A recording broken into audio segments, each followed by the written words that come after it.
Assalamualaikum warahmatullahi wabarakatuh. My name is Putra Halim. On this occasion, I will review a film named The Godfather 1972 for exploring literature exercise. The Godfather is one of kind movie. It is even considered by many an American classic.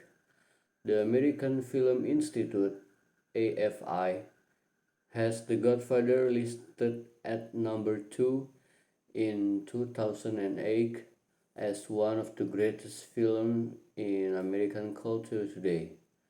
This movie has everything from great action scenes to world famous actor. This movie stars Marlon Brando, Al Pacino, and James Caan among many others.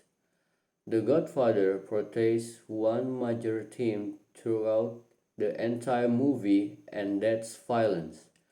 Almost every scene in this movie is either a shot of actual violence occurring or the audience sees some of the characters talking about violence.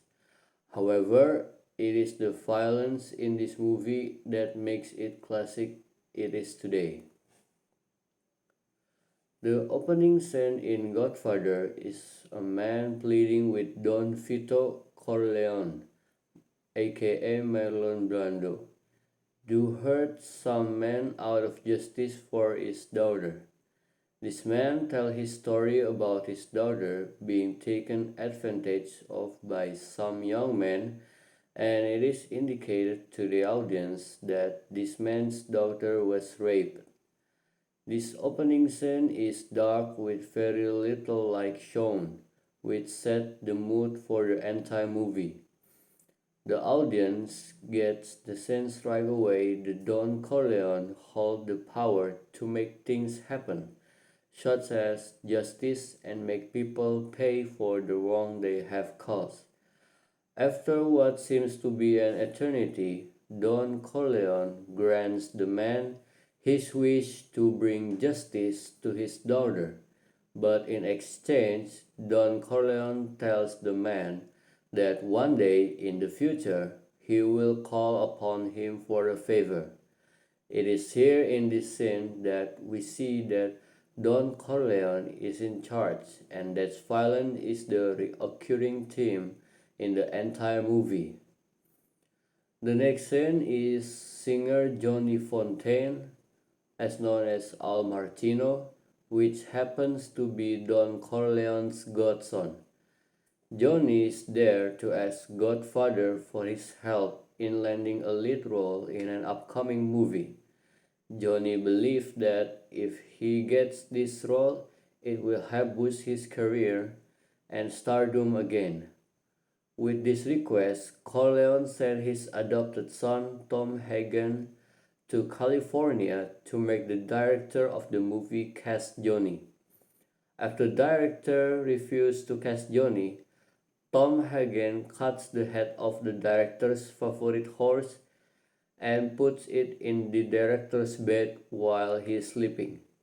We assume that after this violence occurs, the director casts Johnny in his movie.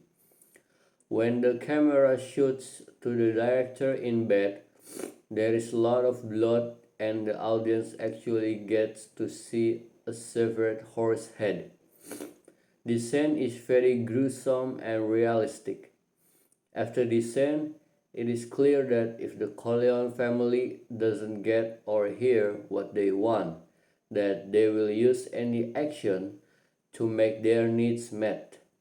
This scene is used to show the power of the Corleone family holds throughout the country.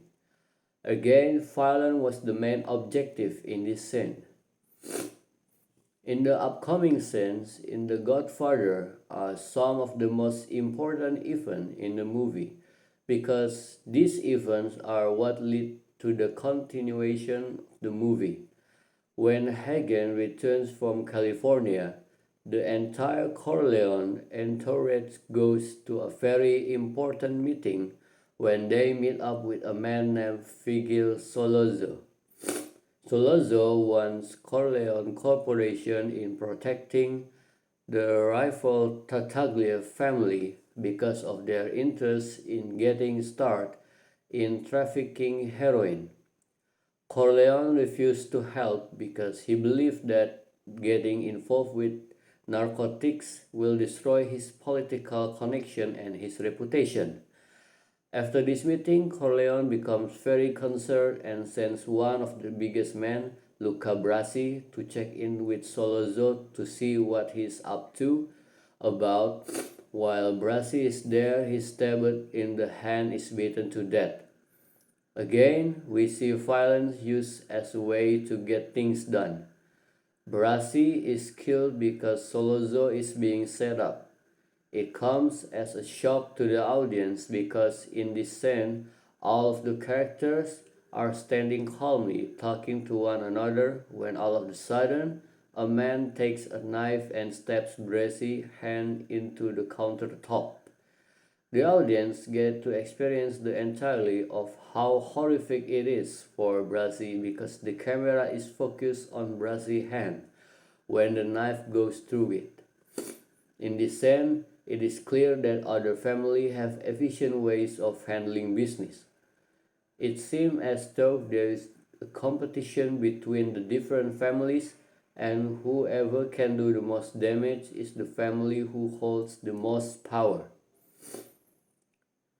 The youngest son of the Corleone family is Michael Al Pacino, who is war hero and is assumed to not follow in the family mob business.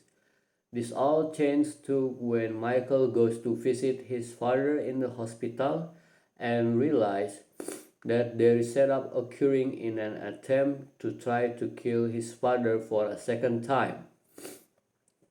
When Michael stopped the murder attempt, a corrupt police captain named Mikulski, Sterling Hayden, break his jaw out of frustration.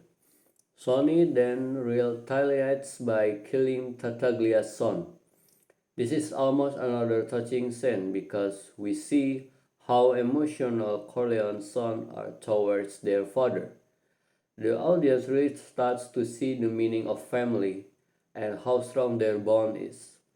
Michael is really starts to be seen here because he steps up and keeps up his cool, unlike his brother Sonny.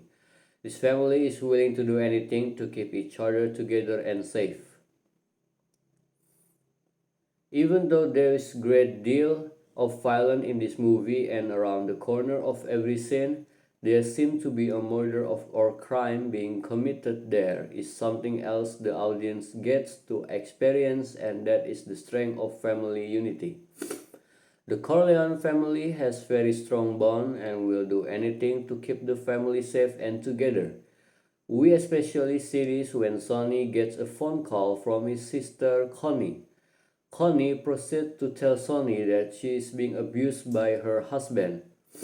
With this news, Sonny goes and beats up Carlo and warns him that if he touches his sister again, he will kill Carlo. Just as the audience expected, Carlo beats Connie again and now Sonny goes to kill him, but while Sonny is at Toolboat, he's abused and shot to death by the other rival families. The last major scene that involves violence is at very end of the film. The scene starts with the christening of Connie's baby where Michael is to assume role of the godfather to the child. As the christening proceeds, has planned the assassination of four murder for each the heads of the rival families.